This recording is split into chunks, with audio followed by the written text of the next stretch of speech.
Boa noite, gente. Tudo bem com vocês? Vocês estão felizes? Então, em minha defesa, eu tenho a dizer que eu preciso honrar meu amigo aqui, Douglas, cadê o Juliano? Ele está aí ou não? Se não fosse esses dois caras, nem na bola eu teria encostado.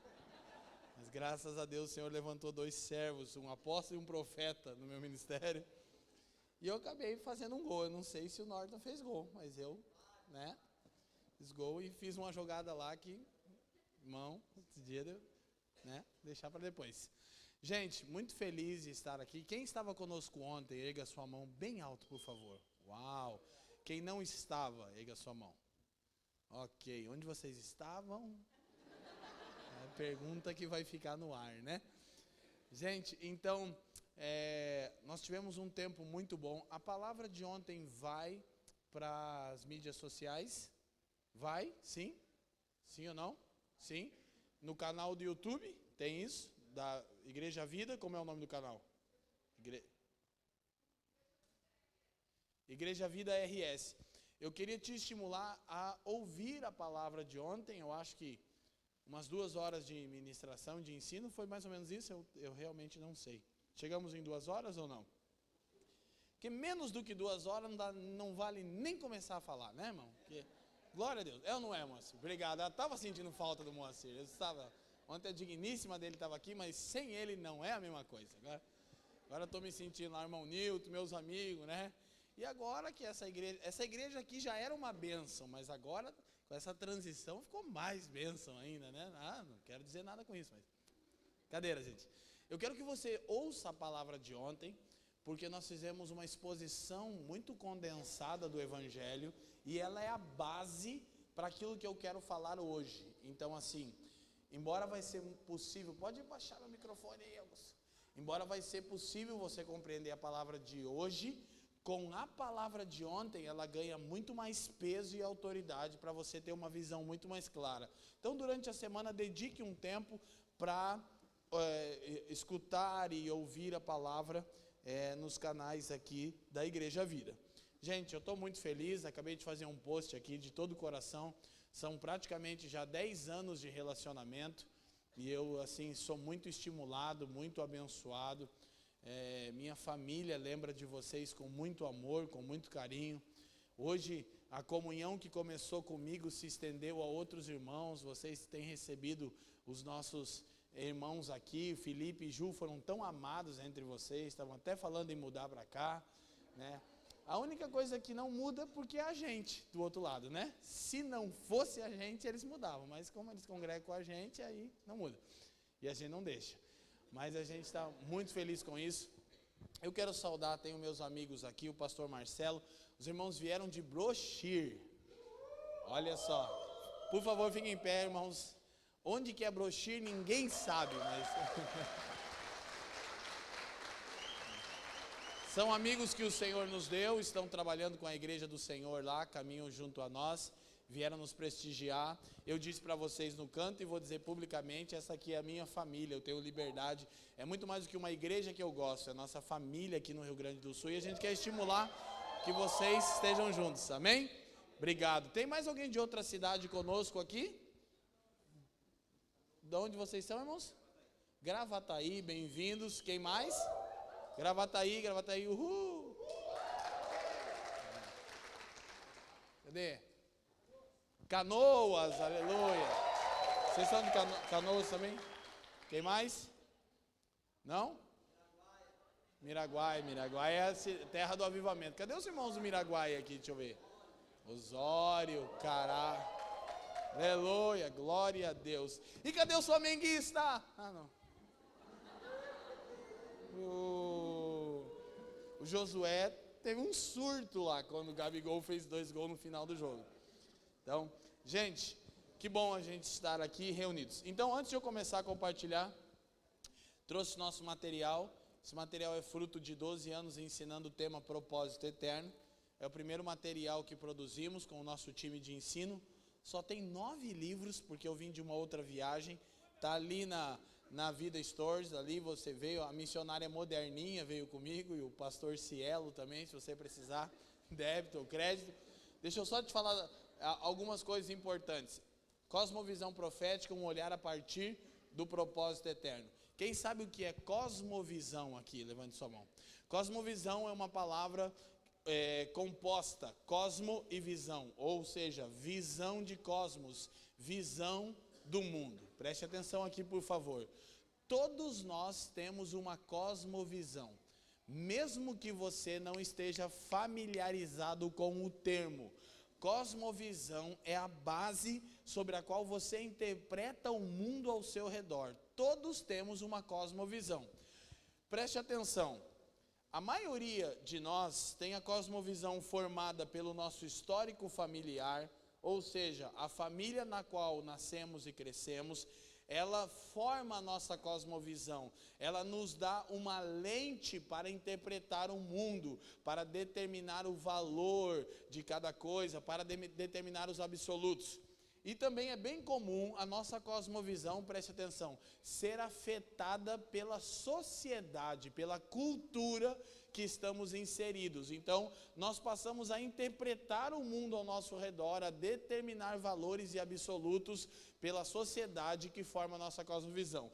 Tanto um quanto o outro é um erro. Nossa cosmovisão, nossa visão de mundo dos nascidos de novo, precisa ser um olhar a partir do propósito eterno de Deus. A nossa cosmovisão tem que ser resultante do conhecimento do plano eterno de Deus. É disso que trata esse livro, o eterno propósito de Deus. São pouquinhos, mas você consegue também pelo site famíliadosquecreem.com e a gente também pode enviar para quem quiser. Esse livro tem o intuito de te dar uma compreensão unificada das Escrituras, ajudar você a entender que por todas as Escrituras tem uma única mensagem que a mesma Escritura chama de propósito eterno de Deus. Lá no final, você tem ali então alguns livros, eu quero te estimular a investir. Como eu tenho liberdade, e eu não quero ser assim muito grosso aqui na minha fala já no começo, mas deixa eu falar uma coisa de todo o coração. Se você deseja deixar de ser medíocre, leia. Amém? Se é para vender seu livro, não, eu não vendo livros para viver. Graças a Deus, eu não preciso disso. Isso é referente ao seu livro? Não. É que eu tenho me engajado e nós fundamos uma editora. Eu tenho decidido que eu vou usar a influência que o Senhor tem me dado para estimular o seu povo a ler. E eu sou a prova viva que se um cara como eu pode crescer no conhecimento, pode crescer no seu funcionamento, qualquer pessoa pode. Por quê? Porque infelizmente eu tenho um histórico de drogadição. Alguns irmãos aqui têm o prazer, têm a honra de conhecer a minha mãe, uma profetisa do Senhor. Eu não exagero quando digo que minha mãe é que paga o preço e eu é que levo o crédito. Alguns irmãos sorriem, mas é verdade, a unção é dela, está emprestada para mim. Minha mãe é um ser humano acima do normal. Mas, embora eu tenha tido uma mãe como essa, eu perdi meu pai muito cedo, eu perdi minha adolescência e primeiros anos da juventude na drogadição. Saí da escola na 6ª série, nunca mais retornei para terminar os meus estudos. Não tive a oportunidade de fazer um curso de teologia. Por que eu estou dizendo isso? É que se um cara como eu pode aprender, qualquer pessoa que queira pode. O problema não é incapacidade, é frieza, negligência e preguiça. Aleluia? Então, se você deseja deixar de ser medíocre, leia. Leia o quê? Obviamente, e em primeiro lugar, as Escrituras. Leia boas literaturas que te elucidam, te ajudam a compreender as Escrituras. Leia literatura sobre a sua área profissional. Leia, leia e leia, por favor. Amém? Dedique-se à leitura, seja disciplinado na leitura. Uma coisa que eu aprendi, mesmo tendo esse histórico, desde que conheci o Senhor, eu nunca estou sem ler. Eu estou 19 anos em Jesus e por 19 anos eu aprendi a ler. Então o Norton hoje me disse, eu falei, você tem que ter tal livro, Norton. Ele falou, nossa, mas você falou faz 1 ano atrás desse livro, você não terminou? Eu falei, não, é porque eu estou lendo 6 livros de uma vez só. Eu nunca paro de ler, eu estou sempre lendo. E agora não só literaturas cristãs, eu agora estou lendo sobre política.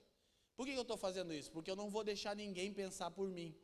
Meu país está vivendo um momento delicado e eu não quero que ninguém pense por mim. Eu vou aprender sobre política e vou ter minha própria opinião e vou usar ela para o bem, amém?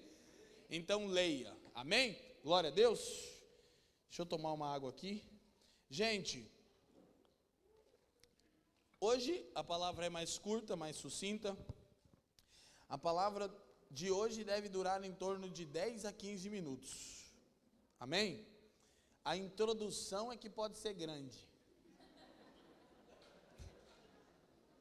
Mas é verdade. A palavra... Charles, você está aqui sem fazer nada, essa barriga grandona, põe lá para mim. O nosso malvado favorito. Vulgo Gru. Gente, olha para mim. Tem uma regra, Charles, para andar com a gente. Eu não sei se o Felipe falou isso para vocês, não sei se eu já falei isso para o Norte. Só tem uma regra para andar com a gente. Isso aqui se estende à Igreja Vida, porque a gente é vocês também. Nós somos tudo o mesmo povo. Qual que é a regra para andar com a gente? Não vale se ofender. Tá bom? Aí você vai se dar bem para sempre com a gente, tá bom? Então, temos o Gru, uma salva de palmas para o Gru. Também chamado carinhosamente pelo Moacir hoje no futebol de irmão funil, que diz que o campo dele foi o Moacir que deu a ideia. Ou não foi, Juliano? Quem concorda comigo aqui que foi? Começaram a falar de você e eu que te defendi lá, Vaso. Mas fale de mim. Gente, isto posto, eu quero compartilhar com vocês. Ontem, se eu precisasse traduzir a palavra, a ênfase da minha palavra foi a graça salvífica. A graça de Deus que se manifestou para a nossa salvação. Hoje eu quero falar de um segundo aspecto da graça, a graça vocacional. Diga comigo, graça salvífica, graça vocacional. Graça que me salva, graça que me empodera. Então, há 2 aspectos na graça de Deus. O primeiro, discorremos ontem, de Romanos capítulo 1 a 5, uma breve exposição desses 5 capítulos, falando sobre a graça de Deus nos dada para a nossa salvação. Então, a mesma graça que nos salva, nos vocaciona. E eu penso que esse momento é muito oportuno, principalmente por aquilo que os pastores de vocês estão vivendo, para a gente poder compartilhar isso aqui. Então, o que eu quero começar observando com vocês, vamos a Filipenses capítulo 2. Hoje a gente vai conseguir projetar os textos, né? Vamos lá. Versículo 12. Filipenses capítulo 2, verso 12.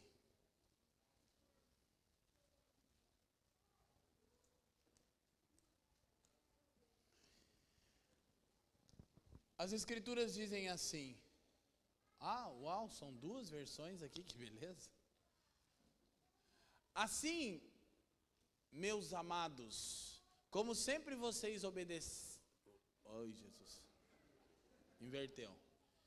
Tem que projetar as 2 ou dá para projetar só uma? Porque daí seria mais fácil, né, irmão? Tá em 2 versões, mas glória a Deus. Deixa aquela de cima ali, que é aquela que eu quero usar. Vai estar uma benção, vai dar tudo certo. De sorte que, meus amados, assim como sempre obedecesses, não só na minha presença, mas muito mais agora na minha ausência, assim também operai, ou desenvolvei, ou, como diz a NVI aqui, colocai em prática a vossa salvação com temor e tremor. Vocês oraram por mim, eu quero orar por vocês. Curva a sua cabeça aí. Pai, muito obrigado por essa noite, muito obrigado pela fraternidade, pelos entranháveis afetos entre nós.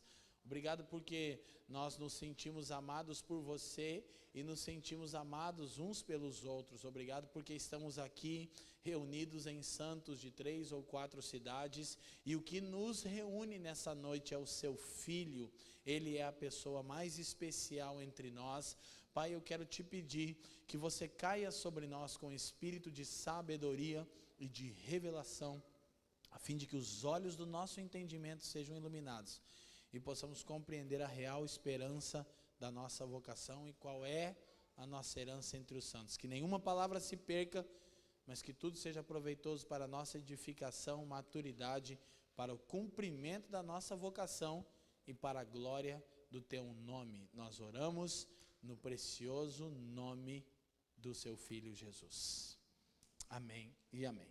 Gente, primeira coisa, quando Paulo escreve aos Filipenses, obrigado, gente, perfeito. De sorte que, ou isto posto, ou assim sendo. Paulo vem trazendo algumas direções, algumas orientações à igreja de Filipenses, e ele conclui dizendo, de sorte que, ou seja, já que isso é assim, e nós vamos ver mais adiante o que Paulo estava dizendo, ele disse, desenvolvei a vossa salvação com temor e tremor. Então ontem nós trabalhamos, eu torno a repetir, eu quero te estimular a ouvir a palavra de ontem, nós trabalhamos assim, de maneira bem consistente, a graça atuante em nossa salvação. Observamos que o Evangelho é como Deus define o homem alheio de Deus e o homem em Cristo.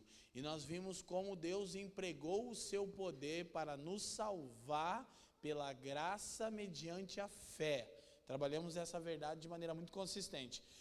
Agora, o que nós precisamos entender é que Paulo, escrevendo aos santos de Filipenses, que já haviam sido salvos, essa carta é direcionada a uma igreja, ele estimula esses irmãos a operarem, a colocarem em prática, a desenvolverem a salvação. Então, evidente está que a salvação não é um fim em si mesmo, a salvação é um meio para um fim. Então ontem nós falamos a respeito da segurança da nossa salvação. De uma outra maneira eu poderia colocar isso à luz do que Paulo fala à igreja de Roma no capítulo 8. Tem uma palavra minha no canal da Família dos que Creem chamada O Inabalável Amor de Deus. Se você gosta de ouvir palavra, você poderia ouvir essa palavra também, onde eu falo a respeito da segurança da obra salvífica de Deus. Romanos capítulo 8 está estruturado da seguinte maneira. 8:1 de Romanos diz assim, pois já não há condenação alguma para os que estão em Cristo Jesus. Amém? Primeira verdade que Paulo tem a dizer. Inclusive é interessante quando nós observamos Romanos, Norton e Morgana, não tem nenhuma orientação no aspecto de façam isso. Romanos 8 é todo anúncio.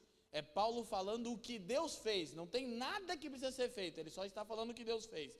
E a primeira coisa que ele conclui é, aquele que está em Cristo tem uma certeza, qual? Já não há mais condenação. Ponto.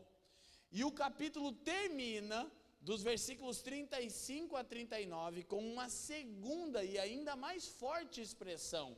Ele diz, já não há possibilidade alguma de separação. Nem a morte, nem a vida, nem os anjos, nem principados, nem essa era, nem a era por vir, nada, nem ninguém poderá nos separar do amor de Deus que está em Jesus. Agora preste atenção à construção do capítulo. Primeiro versículo, já não há mais condenação alguma. Antepenúltimo versículo, não há possibilidade de separação alguma. O que Paulo estava dizendo? A obra de Cristo é perfeita e é um fim em si mesmo no aspecto de estar resolvido.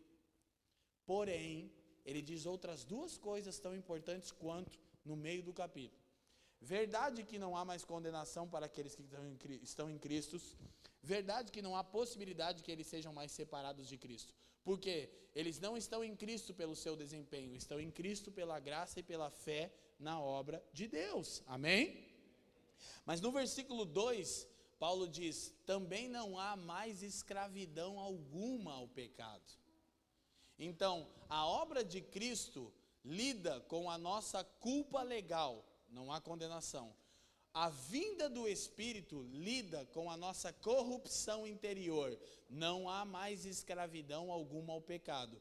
Portanto, é verdade que para aquele que está em Cristo, não há mais possibilidade de que ele seja condenado, nem tampouco separado de Deus, ok? Mas a evidência de que alguém está em Cristo é que esse alguém não é mais escravo do pecado.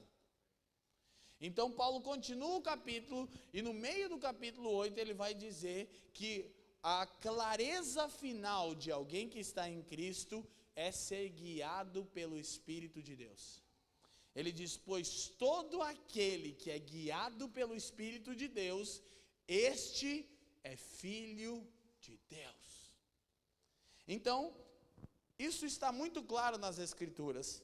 Agora, o que precisamos entender, uma vez entendido a segurança da nossa salvação, é entender que a nossa salvação não é um fim em si mesmo.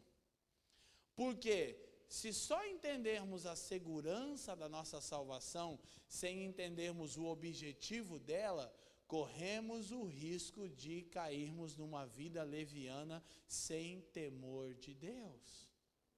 Ok? Mas Paulo diz: operai, coloquem em ação, desenvolvam a vossa salvação. Então, há dois aspectos nos quais a nossa salvação deve ser desenvolvida. Primeiro aspecto, no que diz respeito à transformação da nossa natureza à semelhança da natureza de Cristo. Como isso se dá? Exclusivamente pela obra do Espírito. Na prática, eu me rendendo diariamente à condução do Espírito de Deus. O que isso opera em mim? A transformação da minha natureza, a semelhança da natureza de Jesus. Paulo explica essas doutrinas em todas as epístolas que escreve. Quando escreve aos irmãos que estavam em Corinto, 2 Coríntios capítulo 2, versículo 18, ele diz: porque nós estamos sendo transformados de glória em glória, ou uma glória cada vez maior, em glória que está aumentando. Estamos sendo transformados de glória em glória na imagem do Senhor, como que pelo seu Espírito. É o primeiro aspecto no qual a nossa salvação tem que ser desenvolvida, no que diz respeito a termos a nossa natureza transformada para ser semelhante à natureza do Filho primogênito de Deus. Amém? A esse processo nós chamamos de santificação. É verdade que há segurança na obra de Cristo? Há, e eu cada vez mais me convenço dessa verdade, Norton. Sem explicar, só lançando no ar. Eu nasci em Azusa, mas estou sendo educado em Genebra. Ok? Mas eu não vou explicar o que eu quero dizer com isso. Cada vez mais eu olho para as Escrituras, eu olho para a suficiência da obra de Cristo e cada vez mais eu me certifico. Não há possibilidade de condenação, não há possibilidade de separação. Eu não fui salvo pelo meu desempenho, eu fui salvo pela obra de Cristo. Ponto final. Porém, isso não é tudo que o Evangelho tem a me dizer. E o grande problema não é, Morgana, se podemos confiar na segurança da salvação. A grande questão é, o que é a salvação? E a pergunta é, quantos de fato nasceram de novo? Alguém diz assim: Leandro, mas se entendermos a segurança da salvação, não há mais condenação, não há mais separação, não corremos o risco de se entregar ao pecado? Olha para mim, salvação é transformação de natureza. Se ao ouvir tais verdades, você sente-se estimulado ao pecado, você não nasceu de novo. Só tem que encarar essa realidade. Não, mas aí as pessoas vão todas para o pecado. E se acontecer, a gente vai constatar uma coisa que não vai ser tão legal. Qual? Que a maioria dos evangélicos do Brasil não experimentou o novo nascimento. Na verdade, eu não estou te dizendo de possibilidade, eu estou te falando um fato que eu sei. É isso mesmo. Quando eu escuto sobre a segurança da obra salvífica de Cristo, eu que nasci de novo e que me tornei a habitação do Espírito, sou quebrantado a ter temor e a tremer diante de Deus, não a me entregar ao pecado. Por quê? Porque o Espírito agora habita em mim e me inclina para as coisas do Espírito. Se ao ouvir sobre a segurança da obra de Cristo, eu me inclino para o pecado, eu não tenho o Espírito. Se eu não tenho o Espírito, eu não nasci de novo. Mas eu vou na igreja e dizimo. Bem-vindo, evangélico. Quem está me entendendo? A palavra de ontem responde sim ou não? Então, precisamos crer na suficiência da obra de Cristo e precisamos entender a amplitude da salvação. Eu já tenho compartilhado algumas coisas dessas com vocês aqui ao longo dos anos. Hoje eu vou relembrar algumas coisas e vou dar alguns passos em cima de uma palavra rema que está queimando em meu coração. Sobre a nossa salvação, não precisamos procurar mérito e nem devemos temer a perca dela, mas devemos desenvolvê-la. Não tem mérito na nossa salvação. E eu não preciso me preocupar com a eficácia dela. As Escrituras são claras, mas eu preciso entender o que é salvação. Isso eu preciso ter clareza. Então, vamos a Efésios capítulo 2, versículo 8. Textos que são fundamentais para o nosso entendimento. Tudo bem até aqui, gente? Estão me acompanhando no raciocínio, sim? Então, Efésios capítulo 2, só para refrescar nossa memória, verso 8 diz assim: porque pela graça sois salvos, por meio da fé, isso não vem de vós, é dom de Deus. Não vem das obras, verso 9, para que ninguém se glorie. 10, porque somos feitura sua, criados em Cristo Jesus para as boas obras, as quais Deus preparou de antemão para que andássemos nelas. Então, o que você percebe? Não fui salvo pelas obras, mas fui salvo. Boa noite, gente, tudo bem com vocês? Vocês podem repetir quando eu pedir? Não fui salvo pelas obras. Põe o versículo 9 de novo, que eles já esqueceram. É o Gu que está lá. Vai lá, Gu. Não vem das... para que ninguém... Bom, você não foi salvo pelo seu desempenho, você não era tão bom assim. Se morreu com 4 quilômetros ou com 400, você morreu. Quem lembra de ontem? 10. Então, não fui salvo pelas obras, mas fui salvo... para boas obras. Boas obras não são a condição para a nossa salvação, mas são a evidência dela. Quem está me entendendo? Não são uma condição, mas são uma evidência. Nós precisamos ter isso em mente. Então, Paulo está afirmando isso e diz que nós fomos criados em Cristo Jesus para as boas obras. Nós quem? Nós que fomos salvos. E por que fomos salvos? Porque Deus nos elegeu. Então, nesse capítulo 1 de Efésios, eu já trabalhei isso aqui na Igreja Vida. Eu vou refrescar a memória de vocês. Efésios 1:3, por favor. Bendito Deus e Pai de nosso Senhor Jesus Cristo, o qual nos abençoou com todas as bênçãos espirituais nos lugares celestiais em Cristo. Presta atenção nisso aqui. Paulo explode em louvor ao saudar os santos que estavam em Éfeso. Ele usa 11 versículos do capítulo 1 com um hino de louvor. Bendito Deus que se revelou como um Pai.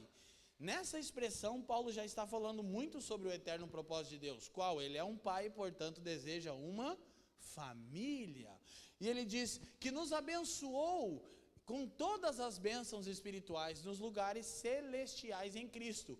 Ele vai listar 5 bênçãos espirituais. O que é isso? É todo o conteúdo da salvação. É tudo aquilo que Deus empregou para nos salvar. Vamos ver os próximos versículos rapidamente. Olha o verso 4. Eu vou ler só qual é a bênção espiritual. Eleição. Elegeu nele. Verso 5. Adoção. Ele nos elegeu, ele nos adotou. Verso 7. Alguém lembra que a gente já falou disso uma vez? Alguém aqui lembra? Em quem temos a redenção, terceira bênção espiritual. Diga comigo, eleição, adoção, redenção. Essas 3 primeiras bênçãos espirituais constituem a doutrina da graça. Deus nos elege, nos adota e nos redime. Ok? Agora é a pergunta: por que Deus me elegeu, me adotou e me redimiu? Verso 9, quarta bênção espiritual. Descobrindo-nos o mistério da sua vontade. Ele deseja revelar a nós a sua vontade. Qual é a quarta bênção espiritual? Revelação e conhecimento da vontade de Deus. Porque Deus me elegeu, me adotou e me redimiu para revelar a mim a sua vontade. Escuta, presta atenção. Conhecermos a vontade de Deus é a chave, é o ápice da nossa jornada cristã. Por quê? Tudo que Deus fez, olha o versículo 11, não é a quinta bênção espiritual, eu quero te mostrar isso. Nele, digo, em quem também fomos feitos herança, havendo sido predestinados conforme o propósito, olha para mim, daquele que faz, leiam para mim, irmãos, daquele que faz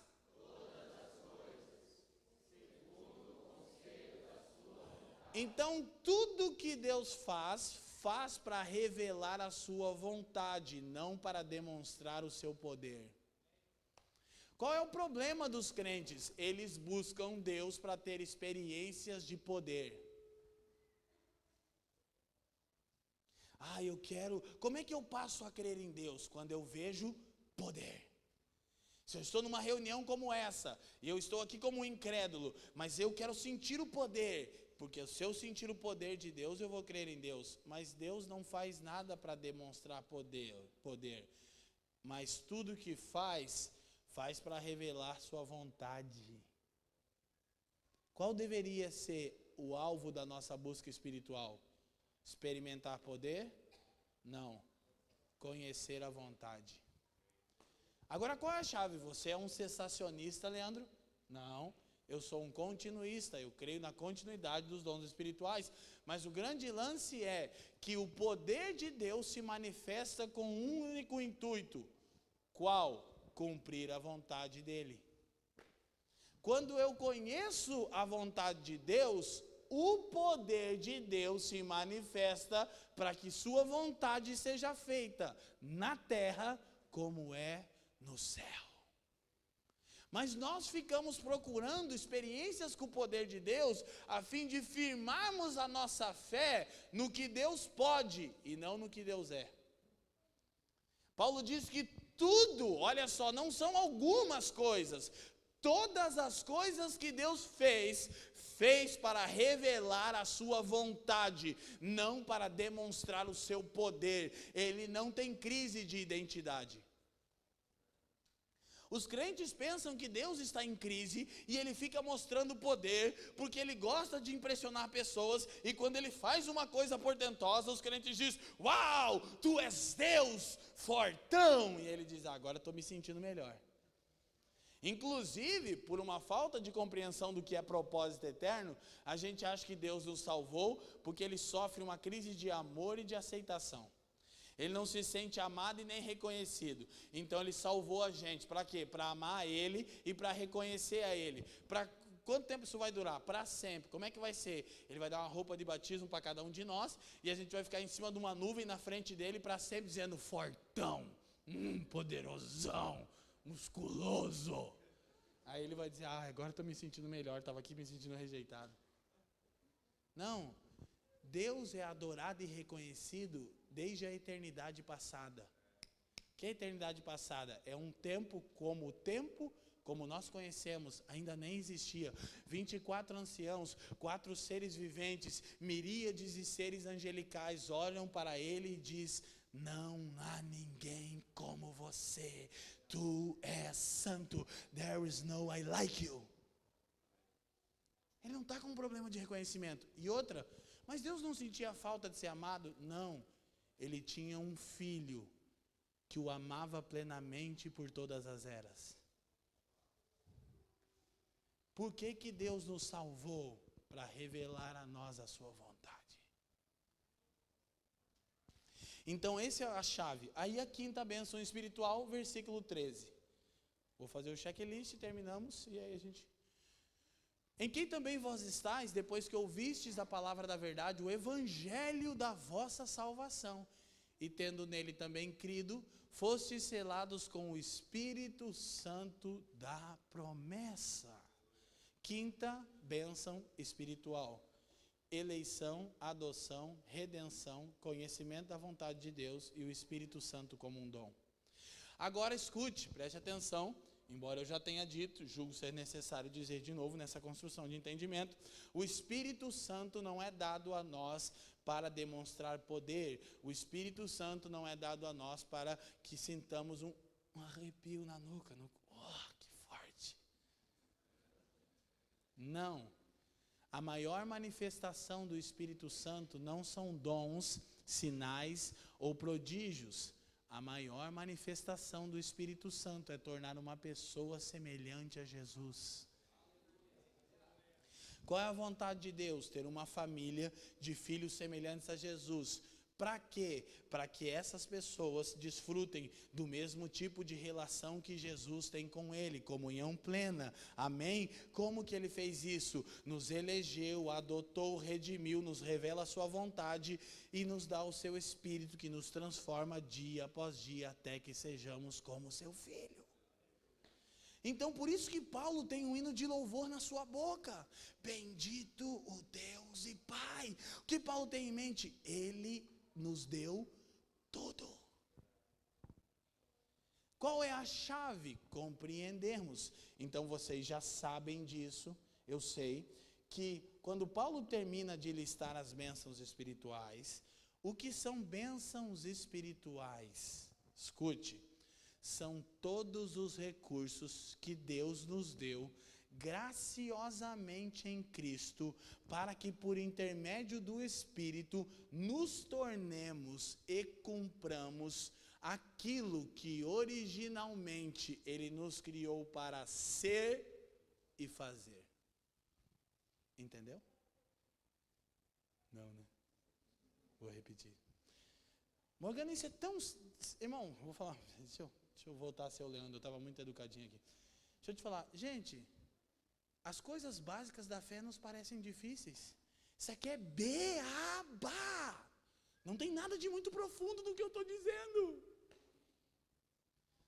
O que são bênçãos espirituais?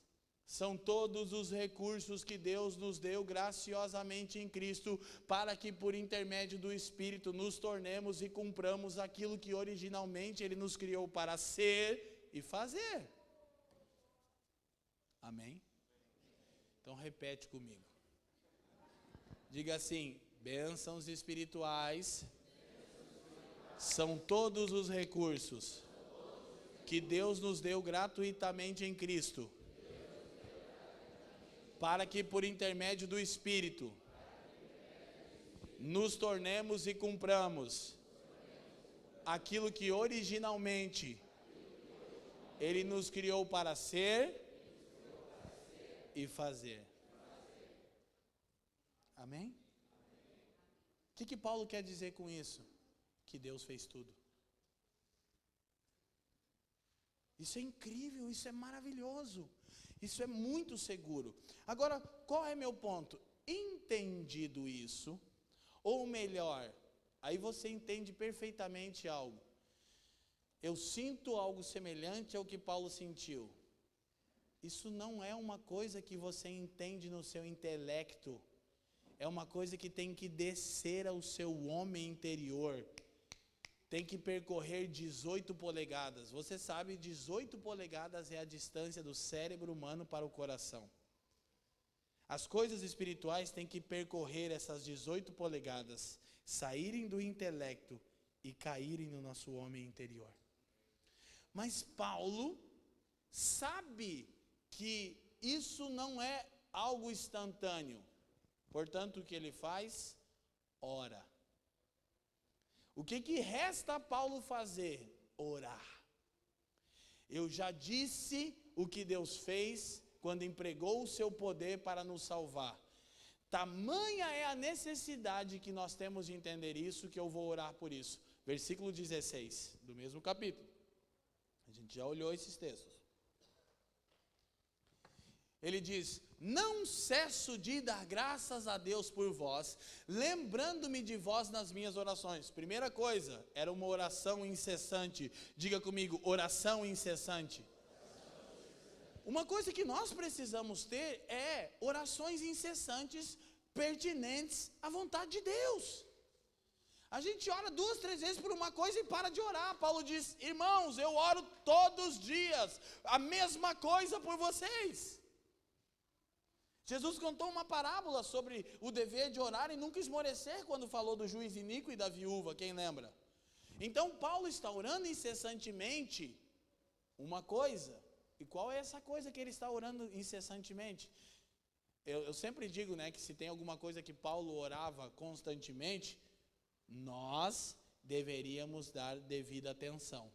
Por que, Leandro? Porque Paulo sabia um pouquinho mais do que a gente, sobre a vontade de Deus. Só um pouquinho. Se tem uma coisa que ele diz, eu estou orando para que isso aconteça, é porque isso é extremamente importante e relevante para nós. Alguém concorda comigo? Sacode a mão e diz sim. 17. Para que o Deus de nosso Senhor Jesus Cristo, o Pai da glória, vos dê em seu conhecimento o espírito de sabedoria e de revelação. Eu acho que os irmãos estão até cansados. A gente orou tanto isso que a gente fez uma música agora sobre isso. Sabedoria e revelação. Por quê? Porque é o jeito de a gente continuar orando isso. E aí o pastor Norte está pensando, lá vai olhando pregar de novo essa mensagem. Não, a mensagem vai ser meio diferente, mas a oração vai ser sempre a mesma. Porque o que a gente precisa é isso aqui. Para quê? Sabedoria e revelação para quê? Para entendermos aquilo que Deus já fez. Escute o que eu vou te falar. Revelação é acessar aquilo que Deus já realizou em Cristo. Não saber uma coisa que ninguém sabia. Sabe o que é revelação? Acesso. Não é informação. Forte essa revelação. Não. Revelação, revelar a ação, é a capacidade de acessar o que Deus já fez. Revelação nos coloca dentro do que Deus já fez. Essa é a chave. Então Paulo diz, verso 18, e a gente sai daqui agora da introdução. Tendo iluminados os olhos do vosso entendimento, para que saibais qual seja a esperança da sua vocação. Essa é a palavra de hoje. Vocação. Não sei se vocês se recordam, acho que o Norton sim, mas eu fiquei ensinando isso bastante tempo e ainda ensino quando necessário. No aspecto primeiro, eu disse, há 2 aspectos nos quais nós devemos desenvolver a nossa salvação. Primeiro, no que diz respeito à transformação da natureza nossa, à semelhança da natureza de Jesus.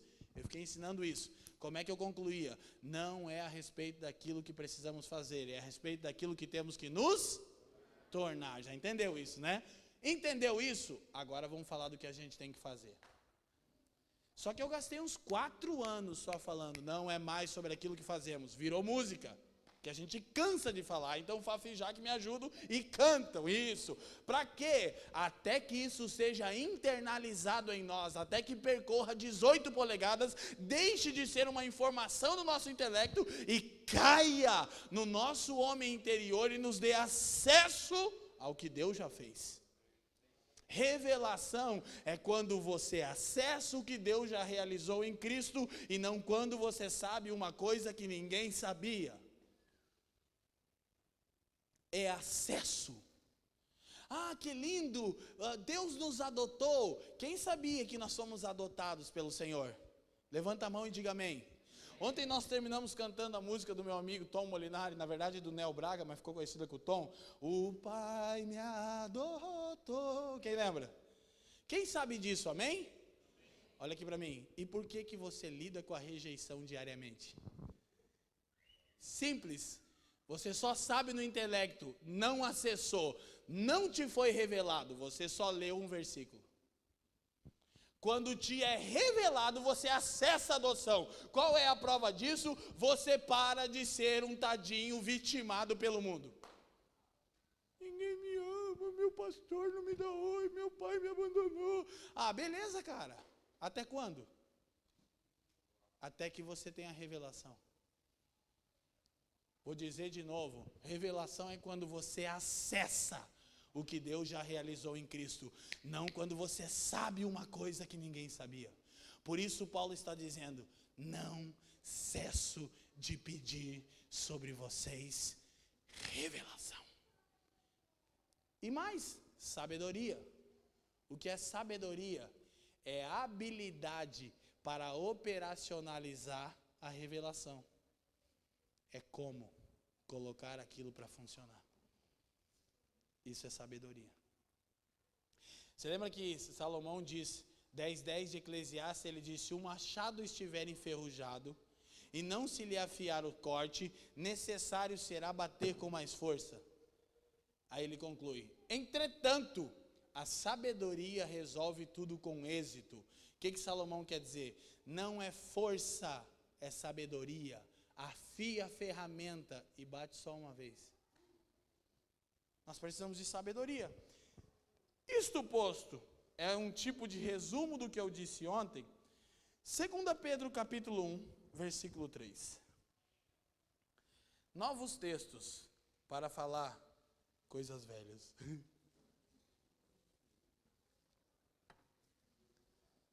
Olha só, Pedro saudando os irmãos que recebem sua epístola, dizendo coisas semelhantes àquelas que Paulo disse quando escreveu aos santos que estavam em Éfeso. Visto como o seu divino poder nos deu tudo o que diz respeito à vida e à piedade, pelo conhecimento daquele que nos chamou, segura aqui, pela sua glória e virtude. O que Pedro está dizendo? Algo semelhante ao que Paulo disse em Efésios 1. E o que é? Quando Deus empregou o seu poder para nos salvar, Ele nos deu tudo. Para quê? Para uma vida piedosa. Não ficou faltando nada. Mas lembre-se que Paulo diz, desenvolvam, operacionalizem, coloquem para funcionar a vossa salvação. Então Pedro diz que quando Deus empregou o seu poder para nos salvar, Ele nos deu tudo que necessitamos para uma vida piedosa. Deixa eu reforçar a ideia que eu disse. É fato que há segurança, não há condenação e nem possibilidade de separação? Fato. Mas há um estudioso do Novo Testamento chamado F.F. Bruce, ele disse, não há razão nenhuma para crer que um homem tenha sido justificado, ou seja, salvo, se ele não está sendo santificado. Não há razão alguma para crer que um homem tenha sido justificado, se ele não está sendo santificado. Pedro diz, Deus nos deu tudo quando empregou o seu poder para nos salvar, a fim de que vivamos de maneira piedosa. Amém? Então, versículo 4. Aí ele diz assim, verso 4. Lembra que eu comecei com o de sorte que de Paulo, diz que ele vinha dizendo algumas coisas que eu ia explicar depois, guarda isso. Pelas quais ele nos tem dado grandíssimas e preciosas promessas, para que por elas fiqueis participantes da natureza divina. Olha que coisa incrível, Leandro, resuma a obra da salvação, 2 Pedro 1,4. Por que Deus nos salvou? Para nos tornar participantes da sua natureza. Propósito eterno. Ok? Aí deixa eu te explicar uma coisa. Aí Pedro vai falar do desenvolvimento da salvação. O curioso disso é que o seguinte, Charles, quando Paulo, quando os apóstolos falam da suficiência, segurança e imutabilidade da obra salvífica de Deus, eles não concluem dizendo, portanto, sentem-se numa igrejinha evangélica e esperem Jesus voltar. Nenhum deles conclui assim, embora falem da suficiência, segurança e imutabilidade da obra salvífica de Deus em Cristo a nosso favor. Nada pode mudar o que Deus fez, amém? Mas a conclusão deles não é, portanto relaxem e vivam de maneira leviana e promíscua. Não, desenvolvam a salvação com temor e tremor. Aí ele vai dizer, vocês foram chamados para participar da natureza de Deus e escaparam da corrupção pela concupiscência que há nessa era, nesse mundo. Aí ele vai dizer o que Paulo disse em Filipenses de outro jeito, desenvolva a vossa salvação de outro jeito. Próximo. E vós também, olha como Pedro conclui, vou repetir intencionalmente. Quando ele se une a Paulo, doutrina apostólica, para falar da suficiência, segurança e imutabilidade da obra de Deus em nos salvar, ele não conclui dizendo, tudo bem, vivam de qualquer jeito, porque Deus entende e a graça resolve. Não, ele diz, e vós também, pondo nisto mesmo, Paulo diz temor e tremor, quem lembra? Pedro está dizendo, se é fato que podemos confiar na suficiência, segurança e imutabilidade da obra de Deus em nos salvar, coloquemos nisso toda a diligência. Paulo diz, desenvolvam a salvação de vocês com temor e tremão. Aí Pedro vai dizer, acrescentai a vossa fé. O que é a fé? É a evidência da salvação. Somos salvos pela graça mediante Você já tem fé, já foi salvo. A obra é suficiente, segura e imutável. Mas salvação não é tudo. Acrescentem à fé virtude, conhecimento. O que ele está dizendo? Desenvolvam, cresçam. Próximo. Conhecimento, temperança. O bem me disse uma coisa 3 semanas atrás. É bonito de falar o que eu vou falar, é feio de dizer como eu vou dizer. Eu não sei por que razão, eu nunca parei para pensar em temperança. Assim, no que a palavra significa. Daí eu estava lá no meu escritório, fazendo alguma coisa que eu não lembro agora. Aí o Ben chegou e falou, pai, você sabe o que é temperança? Que ele tinha aprendido na escola. Daí antes de eu responder, ele falou, é ter um pouquinho de cada coisa que Jesus tem. Temperança. E saiu. Eu falei, eita. Eu nunca tinha... temperança. Pô. Quem está entendendo? Mano, aquilo ficou dentro de mim. Eu falei, Jesus está me estourando minha cara com meu filho, nem sabe. Tem que ter um pouquinho do quê? De virtude, de conhecimento, sabe a dose ideal? Não é pouquinho no aspecto de pouco, a dose, é temperança. Eu gostei dessa coisa. Essa temperança, a paciência, aleluia. A paciência, a piedade. Aí ele vai, olha só. A piedade, o amor fraternal. O amor fraternal, e ao amor fraternal, o amor. Aí ele diz, versículo 8, olha que incrível. Porque se em vós houver e abundarem essas coisas, não vos deixarão ociosos nem estéreis no conhecimento de nosso Senhor Jesus Cristo. 9. Pois aquele em quem não há essas coisas é cego, nada vendo ao longe, havendo-se esquecido da purificação dos seus antigos pecados. Cheguei no versículo que eu quero pregar. 10. E nas duas palavrinhas, sabe? 3 palavrinhas só. Hoje é 2. Estou econômico. Portanto, como é que eu comecei com Filipenses? Com um portanto. Um assim sendo, um de sorte que, um se essa coisa é assim, portanto, desenvolva a vossa salvação. Pedro, na sua epístola, diz algo com outras palavras e conclui: portanto, já que isso é assim, procurai fazer cada vez mais firme a vossa vocação e eleição, porque fazendo isto, nunca jamais tropeçareis. São as duas palavras que Deus tem me dado nessa estação: eleição e vocação. Essa é a chave dessa noite. Pedro diz: façam firme a vossa eleição e vocação. Agora, gente, preste atenção no que vai ficar claro para nós. E isso aqui é muito importante para nós. Eu disse graça salvífica, graça vocacional. A mesma graça que me salva, me capacita. A graça que me elege, me empodera para cumprir minha vocação. Isso é muito maravilhoso. Nós não temos que ver graça como algo que nos é dado para que tenhamos uma postura leviana. Porque há se pregado um ensino de graça barata, de hyper grace, importado da América, de hipergraça, que tipo, tá tudo feito.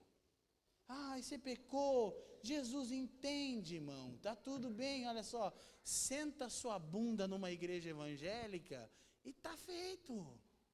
Que é a graça. Mas não é isso que os apóstolos falam sobre a graça. Eles mostram que a graça tem 2 aspectos, salvífico e vocacional. Olha o que diz 1 Coríntios 15, 10. Quem está me entendendo? Sacode a mão aí de sim. 1 Coríntios 15, 10. Olha o que ele diz: mas pela graça de Deus sou o que? A graça me alcançou, transformou minha realidade e hoje eu sou o que sou por causa da graça, graça salvífica. E sua graça para comigo não foi vã. Antes, vamos todo mundo comigo, antes, muito mais do que todos eles. Agora tem um problema aqui, ele está falando dos 12 apóstolos. E ele diz: por causa da graça, eu trabalhei mais do que todos os apóstolos juntos. Aí ele diz: todavia não eu, mas a graça de Deus que está comigo. Graça que me salva, é graça que me educa a viver de maneira sóbria, e é graça que me empodera a cumprir a minha vocação. Deixa eu colocar um textinho que eu não tinha colocado para vocês, Tito 2, deixa eu fazer a conferência, versículo 11. Tito 2, verso 11. Isso. Porque a graça... Boa noite, gente, vamos tentar, finge que está legal. Porque a graça salvadora de Deus se há manifestado a todos os homens, graça salvífica. 12.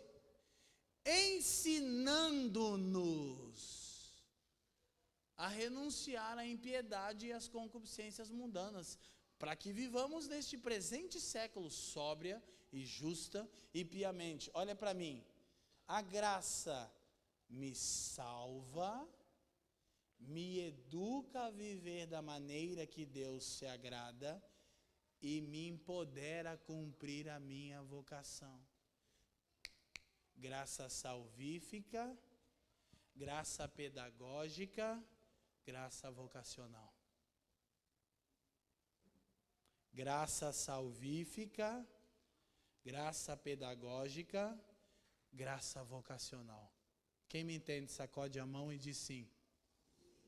Então, chegado aqui, eu quero que a gente guarde as palavrinhas eleição e vocação. Então, nós vimos que a primeira bênção espiritual que Paulo listou em Efésios foi eleição. Isso é muito incrível. Ele diz, põe de novo Efésios 1:4 lá. Ele diz que Deus nos elegeu nele antes da fundação do mundo. Olha para mim. O caso de amor de Deus para com você é antigo. Faz bastante tempo que Ele te ama. A profundidade, lembra que eu disse de revelação? Eu sei, se sabe porque vive sentindo-se rejeitado e desprezado. Não, mas eu não me sinto rejeitado e desprezado. Então, porque você tira, posta e reposta 1000 vezes a mesma foto no Instagram para ver se fica mais agradável para as pessoas? Te respondo que você está debaixo de um espírito de orfandade ainda. E por quê? Porque você não tem revelação de eleição e adoção. E também não tem de redenção, que é pagamento de dívida. Por isso você vive se sentindo culpado. Porque revelação não é quando você sabe uma coisa que ninguém sabia. É quando você acessa o que Deus já fez em Cristo. E Paulo diz que Deus nos amou, nos elegeu antes da fundação do mundo. Portanto, concluímos que o caso de amor de Deus conosco é antigo. É um caso de amor de muito tempo. Então, isso é muito incrível. Eu já disse isso várias vezes, sempre que falo de eleição.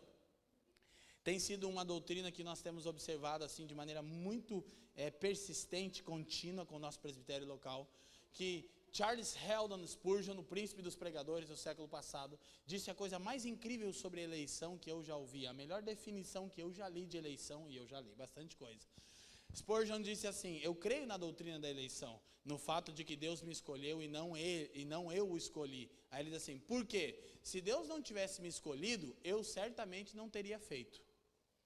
Spurgeon continuava e dizia assim: eu creio também que Deus me escolheu antes do ventre da minha mãe, porque após isso, certamente Ele não teria feito. E Spurgeon concluía e dizia assim: e eu tenho certeza que Ele me escolheu por razões ainda desconhecidas para mim mesmo, porque eu nunca encontrei em mim motivo algum que justifique ser tão amado assim. Eleição. É engraçado que ontem eu preguei e eu dei a oportunidade de pessoas confessarem Jesus e isso foi especial. Amém? É uma história incrível que se inicia. Mas eu acho muito estranho duas expressões: apelo, tipo, vamos apelar, pelo amor de Deus, dá uma chance para Jesus, irmão. Não, a gente inverteu o papel. Era a gente que devia se prostrar e apelar: Jesus, tem misericórdia, me aceita. Aí a gente consegue piorar. É um apelo para aceitar Jesus. Por quê? Porque Jesus está deprimido, ninguém quer ele está lá no céu, bem me quer, mal me quer, bem me quer, mal me quer. Está emo, caiu o cabelo na cara dele, está vestido de preto, trancado no quarto, até que um dia você aceitou ele: ai, que beleza, eu estava me sentindo tão desprezado. Querido, não fomos nós que escolhemos o Senhor. Jesus disse: não fostes vós que escolhestes a mim, porém eu escolhi a vós e vos designei para que vades e deis frutos, o vosso fruto permaneça e vosso Pai seja glorificado. 15:15 de João. Paulo diz: Deus nos elegeu nele antes da fundação do mundo. Você não encontrou Jesus, Jesus encontrou você. Afinal, quem estava perdido era você e não ele. Alguém se identifica com isso fora eu? No dia que eu encontrei Jesus, não, quem estava perdido era você, era eu. Ele nos encontrou. Aleluia. Então, isto posto, nós já percebemos, nós fomos eleitos e temos firmeza nisso, porém, para uma vocação. Agora deixa eu te falar, agora eu vou entrar no assunto. E já estou até quase perto de terminar, isso é uma benção. Por quê? Olha, Deus me elegeu, com eleição quero dizer, nos salvou, empregou o seu poder para nos salvar e nos deu tudo, para que tenhamos plena comunhão com Ele. Ponto. Se o plano de Deus é esse, Moacir, por que no dia em que você creu no Evangelho, e só creu porque Deus te elegeu de antemão, por que Ele não fez assim, ó, e te arrebatou para estar com Ele no céu? Ontem algumas pessoas creram no Evangelho, e só creram porque foram eleitas antes da fundação do mundo. Deus já havia decidido amá-las. E por que Deus não arrebatou ninguém aqui ontem para o céu? Porque olha só, te criei para estar no céu. Aí você não sabia disso, até que alguém pregou o Evangelho e você entendeu. Mas aí a gente pensa que Deus é meio sádico. Por quê? Que a gente crê num Deus e no Evangelho mais ou menos assim. Num dia que Deus estava de bom humor, Ele salvou a gente. Estava lá, adoração no céu, estava fluindo, aquela fluidez. Aí Ele olhou e falou, vou salvar aqui, ó, o Charlesão, um Galdério, lá dos Pampas, lá vou salvar esse rapaz. Mas aí no outro dia Deus levantou estressado, mal-humorado. Miguel errou as notas do louvor. Ele falou, que saco. Aí ele olhou para o Charles, que eu salvei essa droga de coisa, não é para nada. Vou botar no inferno de novo. Se arrependeu. Que a gente acha que Deus sofre de transtorno de bipolaridade.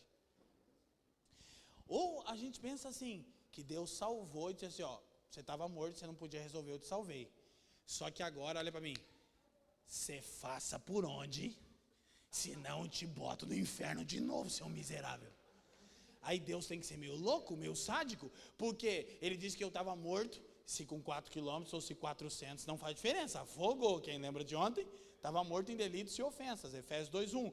Você não aceitou coisa nenhuma, morto não aceita ninguém, morto não sente nada, é morto, matado, morrido.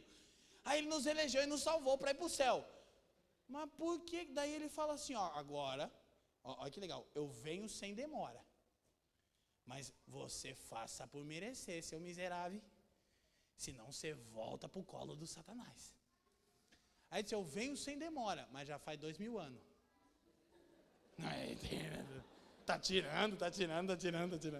Não, se Deus é assim, se isso é o Evangelho, e não, Deus não é assim, não, isso não é o Evangelho, isso é fábula que você aprendeu. Porque se Ele fosse isso, Ele é um sádico, do mal, maligno. Ele é um Magneto e não um Charles Xavier. Ele diz que vai te usar, que vai te ajudar, mas Ele quer usar você para Ele ser reconhecido. É o espírito do Magneto. Quem está me entendendo? Por que Deus não me arrebatou no dia que eu criei? Olha para mim. Porque a única coisa que ainda justifica a sua existência no mundo é o cumprimento da sua vocação. E essa é uma das coisas mais importantes que eu tinha para dizer para vocês aqui nesses dias, se não a mais importante. Uma vez entendido que a obra de Deus é suficiente para nos salvar. Porque a única coisa que justifica a nossa existência no mundo ainda é o cumprimento da nossa vocação. Agora, você vai entender o de sorte que de Paulo. Então, volta no versículo 12 de Filipenses 2, refrescar a memória dos irmãos. Lembra que eu disse que a mensagem ia ser pequena? Terminei a introdução, vou pregar. A introdução foi grande, a mensagem vai ser pequena. É que eu levo mais tempo dizendo o porquê eu vou falar o que gostaria de dizer, do que falando o que eu queria dizer. Filosofia pura, né, Jô? Por quê? Porque a gente é raso no entendimento da palavra de Deus. Se não fôssemos, eu já chegava aqui, pregava 15 minutos, a gente orava, eu me daria por satisfeito. Mas é que tem que trazer todo o entendimento de coisa que a gente já deveria estar firmado nelas. E que tem gente que diz, uau, profundo. Não, raso. A gente nem começou a falar de coisas profundas. Alguém está me entendendo? Então, de sorte que desenvolvam a vossa salvação. De sorte que o quê? Baseado em que Paulo nos manda desenvolver a nossa salvação? 2 aspectos. No que diz respeito à transformação da nossa natureza, à semelhança de Jesus, obra exclusivamente do Espírito. Como é que isso acontece? Meu esforço? Não. Deus não requer esforço, Deus requer entrega. Você não precisa se esforçar, você tem que se render. Quem está me entendendo? Segundo aspecto no qual minha salvação tem que ser desenvolvida, no que diz respeito ao cumprimento da minha vocação, as boas obras que Ele preparou de antemão para que nós andássemos nelas. Agora, você entende porque Paulo, depois de falar da suficiência, segurança e imutabilidade da obra de Deus em nos salvar, ele disse: portanto, eu não paro de orar uma só coisa. Deus, ilumina os olhos do seu povo para que eles conheçam a sua vocação. Só tem uma coisa que a gente precisa entender. Nós fomos eleitos para uma vocação. E essa é a razão pela qual não fomos arrebatados no dia que cremos. Pois a única coisa que justifica a nossa existência no mundo é o cumprimento da nossa vocação para a glória de Deus. Amém? Agora, o que ele está dizendo? Versículo 5. Verso 5, Filipenses 2, 5. De sorte que, tem outro de sorte, ele fala algumas coisas para os irmãos, da vida comunhão, fala da vida na vida, dos entranháveis afetos. Ele diz, portanto, que haja em vós o mesmo sentimento que houve também em Cristo Jesus. Primeira coisa, que sentimento que havia em Cristo Jesus? Uma firme resolução em cumprir a vocação que o Pai confiou a ele. Jesus tinha uma firme resolução em cumprir a vocação que o Pai confiou a ele. Olha para mim, parece até maluquice, doideira. Olha só, Jesus disse, quem os homens dizem que eu sou? João Batista, Jeremias, profeta. E vocês? Pedro recebe a iluminação do Espírito e diz, tu és o Cristo, o Filho do Deus vivo. Tu és o Cristo, ok? Aí Jesus disse, bem-aventurado é você, Pedro, porque não foi carne nem sangue que te revelou isso, mas meu Pai que está no céu. Revelou o quê? Que eu sou o Filho e tenho uma vocação, qual? Se tornar o Cristo. Aí o Pedrão já deu uma rajada, né? Que os irmãos já viram que ele recebeu revelação. Ele estava olhando, né? Aí quando viu que os outros estavam assim, Jesus disse, foi o Pai que te revelou. Aí Pedro olhou para os caras, cheio da unção.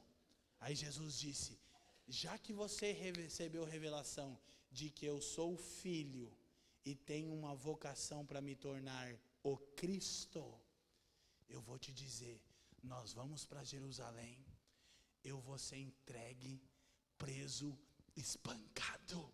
Olha como Jesus está dizendo, e morto. Aí Pedro disse, está amarrado? Que é isso? Jesus, setembro amarelo, isso é depressão. Olha para mim, isso é depressão, esses pensamentos de morte agora. Sai! Aí Jesus olhou e falou para ele. É que eu estava lá, né? No caso agora não vai ser eu. Ele disse assim, sai diabo. Agora escuta o que eu vou dizer.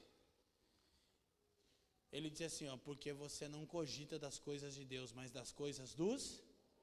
O que diabo faz? Cogita de coisas de diabo? Cogita de coisas de Deus. O que Pedro botou na cabeça dele? Que Jesus tinha que se autopreservar.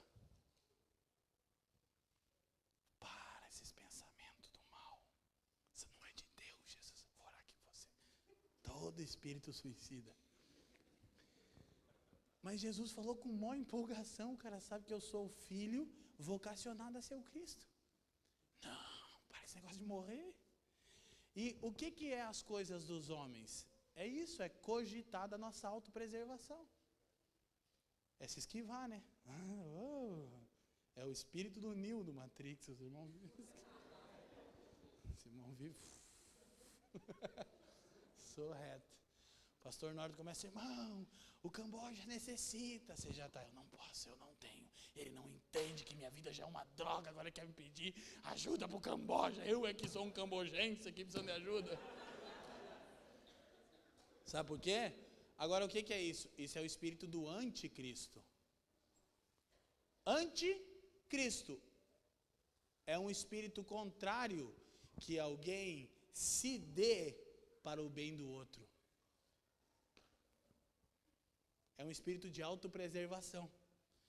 Aí a coisa mais maluca que a gente tem nisso, eu acho até que o Felipe falou alguma coisa pelo tema da mensagem do Charles, é que a gente, em vez de estar levando a nossa vocação, salvação a cabo, a gente está tentando manter ela.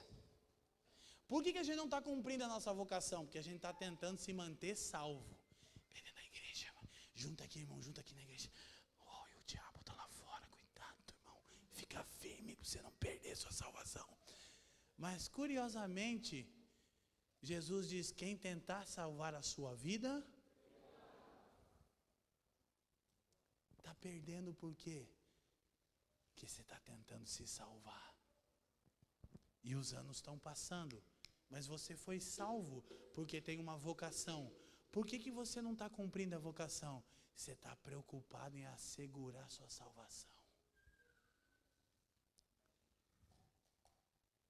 Não queria sofrimento, não quero dor, eu não quero escassez, eu quero prosperidade, saúde e bênção. Olha para mim. Bênção não é algo que você recebe, é o que você se torna. Deus disse para Abraão, sê tu uma bênção. Bênção não é algo que você recebe, bênção é o que você se torna. Só que para ser bênção, você precisa perder o quê? Sua vida. Pois qualquer que tentar salvar a sua vida, perdê-la-á. Mas quem perder a sua vida por amor de mim e do Evangelho, esse a achará. O que é vida aqui? É propósito, é vocação, é significado, é destino profético. Não há nada mais miserável do que uma vida sem significado. Estou vivendo para mim mesmo. Então, para a gente ir concluindo o nosso raciocínio, Paulo disse, que haja em vocês o mesmo sentimento que houve em Cristo. Qual sentimento havia em Jesus? Uma firme resolução em cumprir sua vocação. Qual era a vocação de Jesus? Se tornar o Cristo. E aí Paulo continua, verso 6. Que sendo em forma de Deus, não teve por usurpação ser igual a Deus. Ele tem em mente Adão. Adão usurpou ser igual a Deus. E Paulo está dizendo, o primeiro passo para desenvolver sua vocação é ter o sentimento que havia em Cristo. Qual é o sentimento que havia em Jesus? Uma firme resolução para cumprir o seu destino. Ok? Qual é a evidência primeira disso? É não usurpar ser igual a Deus. Adão quis ser igual a Deus, Jesus sendo igual a Deus, abriu mão disso. Aí você diz, não, mas eu não estou tentando ser igual a Deus. Aí eu te pergunto, então por que você controla a sua vida? Por que você que decide o que vai fazer? Porque você usurpa Ser Deus. O que é usurpação? Exercer uma função sem legitimidade. A função de guiar a sua vida e a minha é Deus. Por quê? Porque Ele nos deu a vida, estávamos mortos, Ele nos elegeu, nos deu vida. Portanto, Ele quem conduz. Mas todas as vezes que a gente insiste em conduzir, a gente está usurpando uma posição que é dEle. Aleluia. Vocês estão felizes ainda? Tem uns irmãos que não. 7. Mas é bom. É bom. Mas fez a si mesmo de nenhuma reputação. Aí você precisa pensar o seguinte: se Deus te chama para ir para a Índia, você não tem que se preocupar com o que as pessoas vão pensar. Porque a opinião que importa é daquele que te elegeu.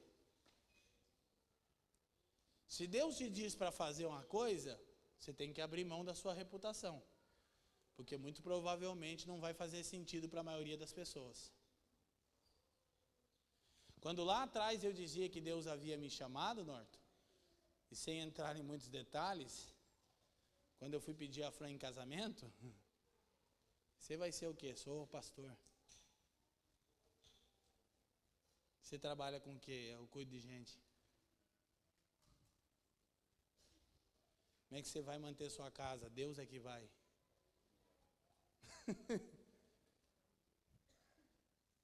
Aí, entendi. Mas os anos passam, né, gente? E nada como ser fiel ao Senhor. Aí a coisa inverte. Você pode me ajudar, pastor? Posso. Porque não é o sabor de mel, né? Entendeu? Não tem o sabor de mel, né? O sabor de mel é coisa desviada. Crente que canta essa música está desviado. Quer dizer, nem nasceu de novo, mas tudo bem. Tomando a forma de servo, fazendo semelhante aos homens. Então, olha a característica. Tem um espírito serviçal, está desenvolvendo a vocação. Qual é a característica de alguém que está crescendo na natureza da sua vocação, Moacir? Ele serve. E cara, não é que ele serve porque alguém manda ele fazer, é porque a natureza dele é como de Jesus. Ele fica procurando ocasião para servir o outro. Você imagina se a gente internalizar essas verdades de Jesus, que tipo de discípulos nós seremos nas nossas cidades? Imagina você indo para o seu trabalho com espírito de serviço, e não pensando em fazer só o que você tem que fazer, mas servindo a outros. Agora, um dos nossos pastores, Leandro Alves e Cristina Alves, alguns irmãos aqui conhecem, Leandro caminha comigo desde os seus primeiros passos na conversão, é um filho na fé, as pessoas não entendem isso, e hoje é meu pastor. A pessoa pergunta, como é que um cara que você ganhou para Jesus é seu pastor? Só você conhecer ele, você vai entender. Mas fui eu que ganhei, fui eu que ensinei, foi tudo. Hoje ele é meu exemplo do que é ser um homem. Por quê? Porque eu perdi o pai muito cedo. Quando eu preciso saber como é que é ser homem, eu pergunto para o Leandro. Que ele é minha referência de marido e de pai. Daí está lá no Walmart, 20 anos de Walmart, abriu mão de tudo para servir a igreja. Tem salário? Não tem. Aí eu falei para ele, cara, não faz isso, velho, isso é maluquice. Quem que botou isso na sua cabeça? Ele falou, você. Sério, eu levei um choque. Eu falei, o quê? Ele falou, estou 15 anos vendo você me ensinar o que é confiar em Deus. Daí eu já fiquei profeta. Como é que eu fico, Norte? Sabe o que eu falei? Pode vir, que qualquer coisa eu banco. Aí a Flor deu 2 passos para trás e daí, vamos lá, Jesus, socorro. Mas nós vai morrer, não tem que nós racha, irmão, 50-50, entendeu? Eu só falei para ele, você tem que me ajudar a te ajudar, tropa de elite. Quem está feliz aí, amém? 8, vai acabar, vai ficando feliz, falta só mais 3 versículos. E a chegou, meu Deus.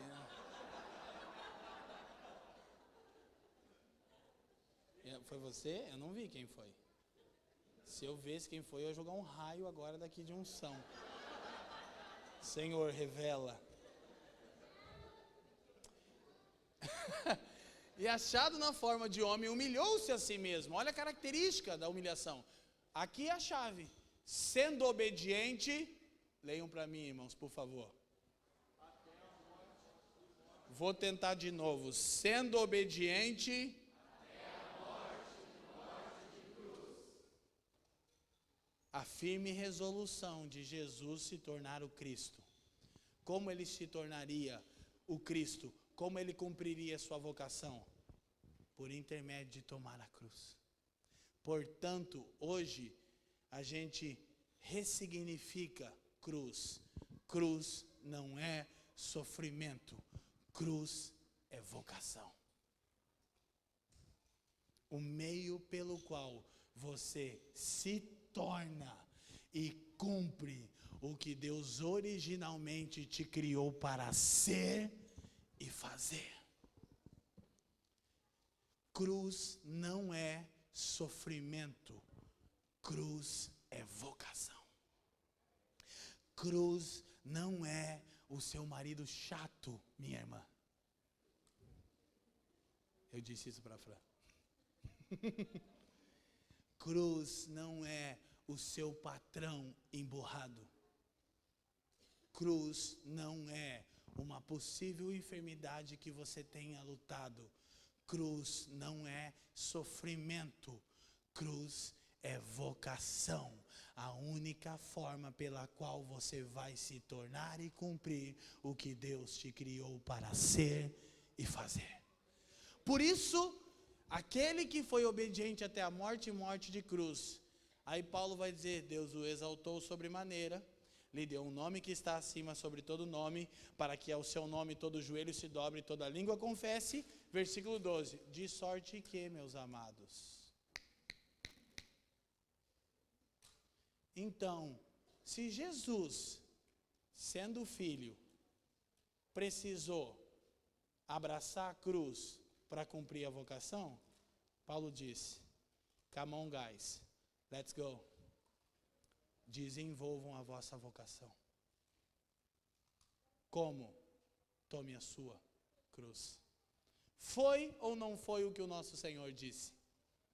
Ele disse assim, aquele que quiser vir após mim, Lucas 9, 23.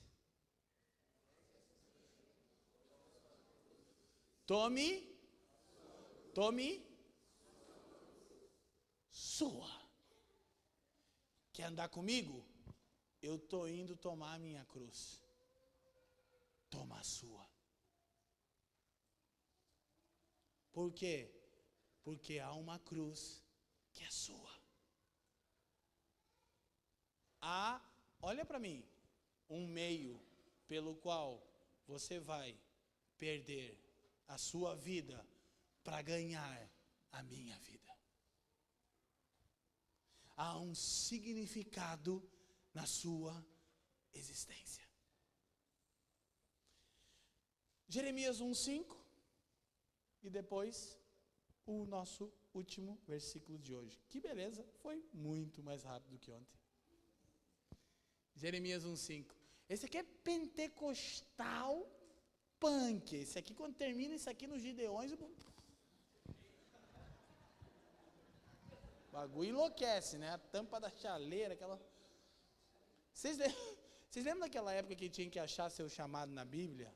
Tinha uma época que todo mundo tinha que achar, era uma luta, né, irmão? Eu ficava, acho que é esse, eu ficava... E Judas se enforcou? Não. Filho da perdição. Esse aqui era o preferido dos irmãos. Todo mundo pegava o chamado de Jeremias para si, não era? Olha só. Antes que te formasse no ventre antes que te formasse no... Quando é isso? Na eternidade passada. Eleitos antes da fundação do mundo. Jeremias, Deus diz, Jeremias, eu te conhecia antes que você existisse no ventre da sua mãe. Por quê? Porque você estava em mim. Qual é o grande lance? Ele diz, eu te conheci. Ué, mas Deus tem alguém que Deus não conhece? Não. É que quando a Bíblia diz que Deus conhece alguém de antemão, Ele está dizendo que Deus olhou para esse alguém na eternidade e de uma maneira especial e singular depositou seu amor sobre esse alguém. Por isso esse alguém existe. Ele diz, antes do ventre da sua mãe, eu te conheci. Eleição se dá antes da fundação do mundo. Qual é uma das grandes bênçãos disso? Olha aqui para mim, te abençoar. Revelação é acesso, não informação. Que o Espírito te revele o que eu vou dizer. Quando você de fato entender que você foi eleito antes da fundação do mundo, você ter a plena convicção que você não é um erro dos seus pais e nem uma obra do acaso. Antes, Deus te elegeu. Libertos da rejeição. O medo de não sermos aceitos é o que nos paralisa no cumprimento da nossa vocação. Você lembra que Jeremias disse? Mas eu sou uma criança. Mas por muito tempo, Deus falava comigo, Norton, e eu dizia, mas eu só usei drogas. E os profetas, eu era radar, mano. Conferência com 5.000 pessoas, Randy Clark, Power Invasion, os americanos. E o Espírito Santo sobre mim. Você está vendo esses caras? Se prepara, você vai às nações da terra.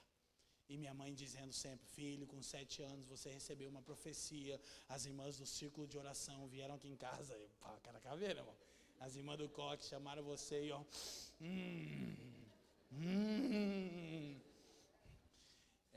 A mãe por muito tempo, eu nas drogas.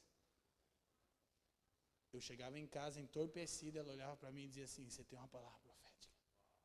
Eu pensava, eu vou morrer antes. Ela dizia, Deus disse que você vai ser uma cachoeira. As nações da terra vão beber e comer do que está em você. E eu pensava, o que está em mim? E mesmo depois em Jesus, dos primeiros tempos de Jesus, eu pensava, eu não posso. Eu não tenho estudo, eu não tenho teologia, ninguém acredita em mim. Então, para piorar, a denominação que eu pertencia me chutou. Sai daqui, diabo. Eu falei, tu deu ruim, Deus. Nem a igreja me quer. Mas eu comecei a entender, acessar eleição. E aí, sabe o que eu tenho um problema? Tem gente assim, esse cara é orgulhoso. Não, o nome disso é convicção. Orgulho é confiança em sua capacidade. Eu não sou orgulhoso, porque seria muita tolice de um cara com histórico como o meu ser arrogante. Porém, seria muita tolice um cara como eu não ser convicto, porque só Deus poderia fazer o que Ele tem feito comigo. Qual é a boa notícia? Se Ele pode fazer comigo, pode fazer com qualquer pessoa que de fato creia e se entregue. Então Ele disse, antes que você fosse formado no ventre eu te conheci, eleição antes da fundação do mundo. E antes que saísse da madre, te santifiquei. Separei você, as nações te dei por profeta. O que Deus estava dizendo? Eleição antes da fundação do mundo. Olha para mim. Vocação no ventre materno. Nasceu no mundo, tem uma vocação. Por quê? Porque você nasceu no caos.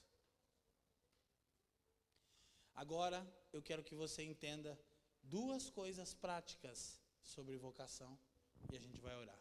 Primeira, o que é vocação? Da maneira mais simples que eu posso comunicar com vocês, é quando você identifica um problema no mundo e sente-se como a única pessoa capaz de solucioná-lo. Qual é a marca então da vocação? Angústia. Vocação, olha para mim. Em nome de Jesus, pare de dizer que você é um coitado. Porque eu é que tinha todas as razões para dizer isso. Vocação é quando você identifica um problema no mundo e sente-se como a única pessoa capaz de solucioná-lo. Alguma coisa que te angustia profundamente em desordem na criação. Agora, qual é o grande lance aqui? É que falar de angústia é inconveniente no meio dos evangélicos. Não, pensamentos ruins não. Setembro amarelo. Olha para mim e não torça o que eu vou dizer. Depressão é patologia? É. Raros casos são patologia. Por que está cheio de gente deprimida? Patologia? Não. É que você olha só para o seu umbigo. Eu queria ter isso, eu queria me sentir assim, eu queria um namorado assim, eu queria um carro desse, eu queria tanto uma casa dessa, eu queria um celular como esse, eu não consigo. Deprime mesmo. Depressão é patologia? Raríssimos casos. A maior parte dos casos de depressão, o nome disso é, fugiu a palavra? Quando você olha só para si. Egoísmo. Vida centrado no ego. Ismo, prática. Egoísmo. Prática de vida centralizada em si mesmo. Eu quero, eu preciso, eu queria, eu merecia. Não dá certo, minha vida não vai para frente, eu não consigo. Deprime mesmo. Só que quando você entende que você tem tudo, porque quando Deus empregou o seu poder para te salvar, Ele te deu tudo para uma vida piedosa, para que você se torne e cumpra o que Ele te criou para ser e fazer. Entretanto, você vive dizendo que te falta alguma coisa. Por quê? Porque você não tem revelação. Você já ouviu 1 milhão de coisas, 1 milhão de vezes as coisas que eu estou dizendo, mas você nunca acessou o que eu estou dizendo. Porque quando você acessa, você deixa de se olhar como um órfão, ex-dependente químico, que tem a 6ª série no diploma. E por causa da graça de Deus, não do seu desempenho, você diz, pela graça eu sou o que sou e sou uma boca para as nações do planeta Terra. Eu que outrora era ninguém. Aí as pessoas dizem, soberbo. Deus diz, convicto. Que a geração do mimimi, você tem que ter cara de coitado. Você tem que se fazer de vítima. Olha para mim, enquanto você não protagonizar a sua história, você sempre será uma vítima do acaso. Você tem que ser protagonista. Em Jesus, obviamente. Então o ponto aqui para a gente encerrar é isso. Eleição antes da fundação do mundo, vocação no ventre materno, nasceu no mundo, tem uma vocação. Por quê? Porque você nasceu no caos. Como que eu identifico minha vocação, Leandro? Quando você encontra um problema no mundo e se sente como a única pessoa capaz de resolvê-lo, e aquilo te angustia tanto, e você vive carregado de angústia por causa daquela área em desordem no mundo. E você se sente como se você fosse a única pessoa capaz de resolver. Deixa eu te falar, você não é a única pessoa. Graças a Deus Ele vocacionou tantos outros, mas você se sente como a única. E isso marca a sua jornada cristã, angústia. Agora a minha pergunta é, tem alguma coisa que te angustia, meu irmão? Porque senão tem alguma coisa errada com você. Se é que você está em Jesus.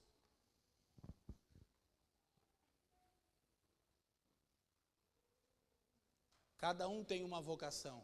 E aí a vocação é a cruz. O que você quer dizer com isso? Causa da nossa morte. No atestado de óbito tem que constar causa da morte. 2 pontos. Cumprimento da vocação. Morreu do quê? De vocação. Agora, diante de Norton e Morgana, da estação incrível que vocês estão vivendo, você pode pensar que eu estou dizendo que todo mundo tem que ir para a Índia. Não. Não.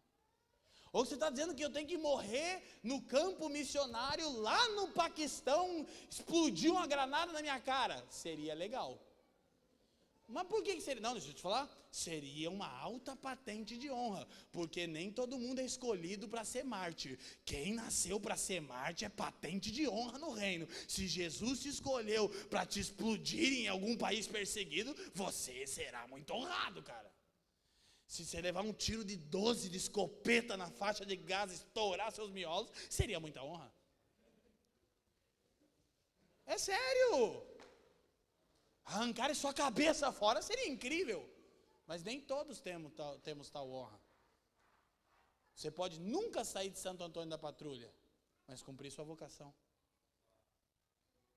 É alguma coisa que te angustia tanto que você dá a sua vida por aquilo. Aí você pode morrer com 98 anos, quentinho, na caminha, não tinha granada, ninguém te deu um tiro de escopeta, você nunca foi na Índia, mas você gastou toda a sua vida por aquilo que te angustiava. E Jesus vai dizer: bem está, servo bom e fiel, fostes fiel no pouco, entra no gozo do teu Senhor. Quem aquece o coração com isso? Então a primeira marca é a angústia, é a cruz. Como é que isso é com você, Leandro? É a maturidade da igreja. Prepara Efésios 4:7 e a gente vai terminar. Como é que isso funciona? Desde o início da minha caminhada com o Senhor, eu percebi essas coisas. Vou terminar certinho. Eu falei que ia pregar 1h30, está 1h27. Eu estou cronometrando, Norton. E não venha me dizer que não. Aqui, ó. Eu disse para a Morgana quando desci do carro, hoje é 1h30. Vai terminar. Entendeu? Então corre. Quem me dá 3 minutinhos para terminar, levanta a mão. 3 minutos. 3, 6, 9, 10. Vai ter o acréscimo, né? O Gabigol hoje não virou o jogo no acréscimo? Não deixe que Jesus quer me usar hoje. Toca em mim que Ele quer me usar. Deixa eu te explicar uma coisa. Primeira marca que você está achando sua vocação: angústia. Eu poderia falar várias coisas, como você vê as crianças em situação de rua e aquilo te angustia. Deus te vocacionou para isso. Você vê crianças sem educação, sem acesso a conhecimento básico e aquilo te consome, te angustia. Deus te vocacionou para a pedagogia. Você vê pessoas enfermas e aquilo te tira a paz. Deus te vocacionou para a medicina. Você vê injustiça. Talvez Deus queira que você seja um advogado, um promotor público, um desembargador. Quem está me entendendo? São variadas vocações. Ou talvez você veja a igreja como uma menininha que não tem seios e te angustie ver a falta de entendimento dos filhos de Deus. Então o que você faz? Você dá a sua vida para aquilo. Dias atrás a gente estava com o pastor Paulo Borges, tem sido um mentor para nós. E aí o pastor Paulo falou no carro assim, estava a Fran, o bem atrás, ele na frente, eu dirigindo, ele falou: Leandro, o que queima o coração? E eu disse, de pronto, a maturidade da igreja. Ele segurou no puxador do carro, fez assim, é muito querido, muito amado. Olhou para a Fran e para o Ben e falou: Fran, Ben, sabem que ele vai morrer disso, né? Aí a Fran riu, ele disse: não. Se ele morrer de qualquer outra coisa, deu errado. E o temor de Deus encheu o carro. Eu e a Fran e o Ben, a gente entendeu. A angústia do Leandro não vai passar nunca e vai matar ele.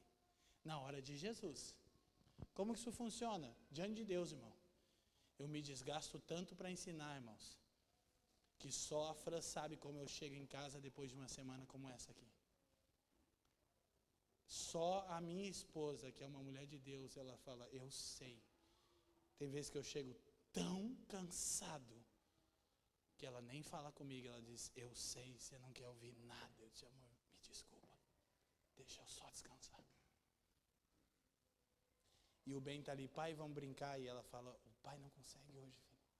Sabe por quê? Porque eu não sou um artista. Porque eu durmo em qualquer lugar, eu como o que me oferecem. E quando eu subo na plataforma, eu subo para dar tudo. Como se fosse a primeira ou a última vez. E eu não me lembro de pregar sem zelo. Me consome. Desde os meus primeiros dias andando com Jesus. Eu quero ensinar o povo de Deus. E nós estamos formando uns gremlins, assim, estilo Felipe Bastorzewski, que vem pior. Você acha que você está ruim, você vai criando uns monstrinhos, assim. Quem está me entendendo? Por causa do zelo. O cara diz, é porque eu vejo o meu pastor dar tudo. Eu não vejo o meu pastor subir na plataforma a droga de um culto de domingo. Ele sobe como se fosse a última vez. Ele ensina como se fosse a última vez. E a Fran diz, vai leve. E quanto mais leve ela pede, mais intenso eu vou. Por quê? Porque me angustia. Mas, Paulo diz, mas a graça foi dada a cada um de nós segundo a medida. Diga medida. Do dom de Cristo. Então, Cristo te deu um dom, sua vocação. E a graça é te dada de acordo com a medida. Olha para mim, a palavra grega para medida é metron. Diga comigo, metron. O que significa isso? Extensão determinada. Traduz, Leandro, área de influência. Tem uma área no mundo que é sua. Como é que você identifica? Tem graça quando você faz aquilo. Olha que coisa curiosa. Tem angústia, mas quando você se entrega para aquilo que te angustia, Morgana, flui graça. E você diz, que coisa incrível. Isso me consome de angústia, mas todas as vezes que eu me entrego para tal coisa, eu me sinto pleno. E a graça de Deus flui sobre mim e de mim para transformar aquela realidade. Quais são as marcas da nossa vocação? Angústia e graça. O que te angustia? Qual é sua área de influência? Qual é o seu metron? As duas traduções, extensão determinada e porção. O que Paulo quer dizer? É que você tem uma porção de Cristo para uma área de influência. E naquela área você tem tudo de Cristo para aquela realidade. Que vai te custar? Perder a sua vida, tomar a sua cruz e segui-lo.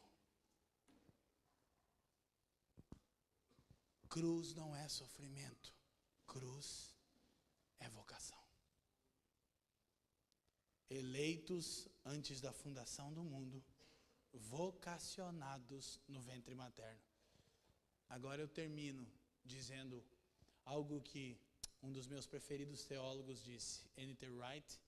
Ele diz o seguinte, ele diz que na antiguidade, os deuses antigos, isso é comum, o pastor Norton Morgana tem visto muito, tinham templos. Olha aqui para mim. E no templo de cada deus antigo, no centro do templo tem uma? O que tem dentro de um templo? Uma imagem que representa a presença de Deus no templo. Ok? Sim ou não? A presença daquela divindade, no caso, falsa divindade, no templo. Deus criou um templo. Qual? O mundo. Sabe o que Apocalipse termina dizendo? Que o mundo é o templo de Deus e que Deus está voltando para o templo. E que Ele vai encher o templo, porque os serafins profetizam, Santo, Santo, Santo, todo o templo, terra, está cheio da sua glória. Ele criou um templo, estava em ordem, era pleno. O pecado gerou caos no templo. Jesus entrando no templo em Mateus 21 é um ato profético da restauração da criação. Outro dia a gente fala disso. Ele cura o quê? Doentes, Norton. Porque a doença afeta a imagem de Deus. Ele está restaurando o quê? A imagem do Deus do templo. Quando ele expulsa os cambistas, os enfermos chegam e são restaurados à sua condição original. Deus criou um templo, o mundo, e colocou no templo a sua imagem para representá-lo. Você é a imagem de Deus no templo. E tem alguma área caótica no templo que você existe para refletir todo o amor, toda a bondade, toda a ternura e toda a sabedoria do Deus do templo. Eu quero orar nessa noite. Curva a sua cabeça, por favor. Se a gente puder tanger aqui suavemente. Eu quero pedir ao Senhor, antes que nós comecemos a orar, eu queria que você passasse a orar por você mesmo. Deixa eu te falar algumas coisas enquanto você está aí com sua cabeça curvada. Uma das evidências que o Senhor está nos despertando para uma vocação é o coração ardendo. Quando aqueles 2 discípulos no caminho de Emaús, em Lucas 24, eles estavam frustrados. E por que eles estavam frustrados? Eles haviam depositado a expectativa em Jesus, mas era uma expectativa errada. Eles queriam que Jesus os salvasse. Eles estavam depositando a expectativa que Jesus os livrasse. Mas Jesus morreu, então eles foram embora pelo caminho de Emaús e o Senhor se colocou no meio deles. E quando o Senhor começou a falar com eles e disse: nécios e tardios de coração para crerem tudo quanto falaram os profetas, que o Cristo havia de padecer e que em seu nome seria pregado o arrependimento a todas as nações. Quando Jesus falou da vocação dos discípulos, que é pregar o arrependimento nas nações, o coração deles aqueceu de novo. Essa é uma evidência que o Senhor está despertando ou reestimulando, resgatando a sua vocação. E muito daquilo que você sente de tristeza, de ausência de significado, de cansaço extremo, é porque você não está alinhado com a sua vocação. Salvação é Deus nos reposicionando para que cumpramos o que Ele nos criou para ser. Ontem nós expomos o Evangelho da Graça e hoje também o introduzimos. Você que está aqui não precisa nada além de crer na suficiência, segurança e imutabilidade da obra de Cristo para te alcançar. Se você crê e simplesmente se você confia, então receba salvação. Experimente agora pelo poder do Evangelho, pela ação do Espírito, novo nascimento. Se você já experimentou isso, mas ainda não achou significado, ainda não achou vocação, eu quero te pedir, comece a orar por si mesmo e dizer: Senhor, ilumina os meus olhos. A oração de Efésios 1:17. E diga: aqueça o meu coração e revela-me a minha vocação. Eu penso que os olhos iluminados talvez sejam resultantes de um coração aquecido com fogo santo. O fogo de Deus começa a queimar no nosso coração e essa luz interior ilumina os nossos olhos para ver nossa vocação. Tudo começa quando o coração queima. Eu sei pelo Espírito do Senhor que o coração de algumas pessoas está ardendo e durante a palavra seu coração queimou. Escute-me. É a área que o Espírito Santo está enfatizando. É aquilo que Ele quer ministrar sobre você. Então, se de toda a palavra alguma coisa fez o seu coração queimar, comece a orar sobre essa coisa aí. Insista com o Senhor. Insista numa oração. Aquilo que fez o seu coração arder. Talvez fluíram palavras aqui que não são minhas. São palavras do Senhor. São sua bendita Escritura. São cheias do seu Espírito. E o seu coração ardeu. O seu coração foi aquecido como os discípulos no caminho de Emaús. Então comece a orar sobre isso. Diga a Deus: aqueça o meu coração, ilumina os meus olhos, revela a minha vocação. Eu quero viver uma vida para a sua glória. Eu não quero viver uma vida centrada no meu ego. Eu não quero viver para mim mesmo. Eu não quero reduzir a minha vida a um bom emprego, a um carro legal, a um apartamento incrível. Eu não quero reduzir, não é pecado não há pecado nisso, mas se isso rouba a sua fome pelas coisas do reino, então é pecado, porque pecado é errar o alvo, é qualquer coisa que te faça errar seu destino. Eu quero que você comece a orar aí onde você está agora. Vamos lá, de maneira suave, da maneira que você se sentir melhor. Mas eu quero que você ore por 30 ou 60 segundos, enquanto estamos fazendo isso aqui. Senhor Jesus, Senhor Jesus, Senhor Jesus, ilumina os nossos olhos, aqueça os nossos corações com o seu santo fogo.